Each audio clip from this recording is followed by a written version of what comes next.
Welcome. In front of me is a Nokia 3.1 and today I'll show you how to reset DRM on the device.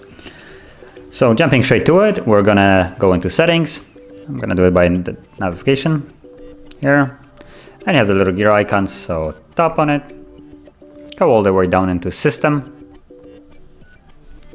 And from here, tap on advanced. And you will see now reset options, so tap on it. And as you can see now, the first option is DRM reset. Click on it again, and confirm it by tapping on OK. As you can see, you also get a little message which will delete. And now it's finished. So, if you found this very helpful, don't forget to hit like, subscribe, and thank you for watching.